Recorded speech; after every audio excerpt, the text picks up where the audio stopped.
झारखंड विधानसभा का मानसून सत्र का आज पहला दिन था और पहला दिन ही सदन के बाहर सत्ता पक्ष और विपक्ष दोनों को टकराहट देखने को मिली।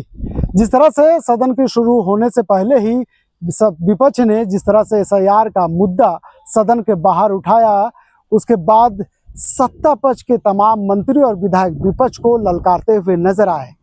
कांग्रेस के विधायक अनूप सिंह ने कहा कि सरकार को एसआईआर में 11 डॉक्यूमेंट्स की जरूरत पड़ती है और ऐसे में केंद्र सरकार ने एसआईआर जिस तरह से कराना चाहती है, जबकि केंद्र सरकार द्वारा ही आधार कार्ड का इशू कराया गया था। उन्होंने कहा कि मान सकते हैं कि वोटर आई कार्ड में थोड़ा सा जल्दसाजी हो सकती है, लेकिन आधार कार्ड तो केंद्र सरकार के कहने पर ही पूरा देश में लोगों को बनाया गया। तो निश्चित तौर पर आज पहला दिन था और पहला दिन ही जिस तरह से तमाम मुद्दे को लेकर के सत्ता पक्ष और विपक्ष एक दूसरे के आमने सामने नजर आए, उम्मीद किया जा सकता है कि आने वाले दिन लगभग सदन की कार्रवाई के बाद तमाम सत्ता पक्ष और विपक्ष एक दूसरे के आमने सामने हो सकते हैं। तो इस तमाम मुद्दे पर क्या कुछ कहते हुए नजर आ रहे हैं कांग्रेस के विधायक अनूप सिंह, चलिए हम आपको सुनाते हैं। देखिए, मुद्दे ओबीसी का जो हम लोग ने रिजर्वेशन पास करके भेजा है उसकी बात होगी,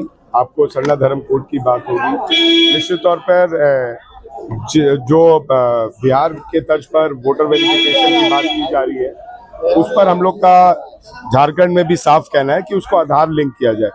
वोटर कार्ड का डुप्लीकेसी हो सकता है, लेकिन आधार का नहीं हो सकता। और आधार तो बीजेपी लाई है, तो जब बीजेपी आधार लाई है तो आधार से उनको लिंक करने में क्या दिक्कत हो रही है। 12 डॉक्यूमेंटेशन प्रूफ मांगा जा रहा है। आखिर गरीब, आदिवासी, पिछड़ा कहाँ से 12 डॉक्यूमेंटेशन प्रूफ लाएगा।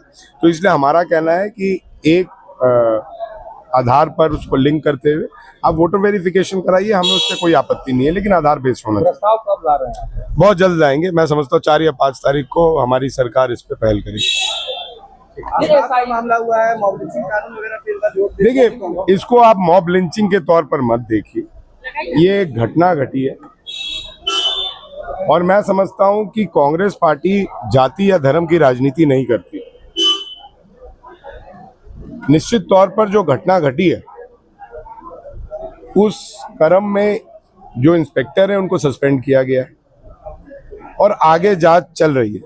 ये बात हिंदू या मुस्लिम की नहीं है, ये बात एक महिला की है जिसके साथ घटना घटी, पीड़िता की है, और ये बात एक घटना करने वाले की। तो इसलिए हिंदू मुस्लिम का इसको रंग नहीं देना चाहिए। अब उसकी हत्या की गई है कि वो थाना से खुद फरार हुआ है, इस पे जांच का विषय है। तो मैं समझता हूँ जांच आने तक हम सभी लोगों को, चाहे वो सत्ता दल के लोग हों चाहे विपक्ष के लोग हों, बयानबाजी से बचना चाहिए। भारत पर 25% टैरिफ लगा दिया है अमेरिका ने, क्या कहेंगे? जब सीज फायर डोनाल्ड ट्रंप के कहने पर हिंदुस्तान कर रहा है तो टैरिफ भी लगा रहा है, तो उस पर क्या? राहुल जी ने तो सीधे बोला कि सदन में बोला ही राहुल जी ने कि मोदी जी खड़ा होके बोल दें कि हमें डोनाल्ड ट्रंप ने सीज फायर का आदेश नहीं दिया। तो डोनाल्ड ट्रंप पर इन लोग की बोलने की हिम्मत नहीं है। ये खाली हिंदुस्तान की जनता को धर्म के नाम पर, जाति के नाम पर बांट सकते हैं, लेकिन अपने विरोधियों के सामने लड़ने की औकात इनकी नहीं। अनूप जी, 2 सवाल करूंगा। पहला सवाल ये है, ये एसआईआर का मामला है बिहार, यहाँ इतना एसआईआर का मामला बिहार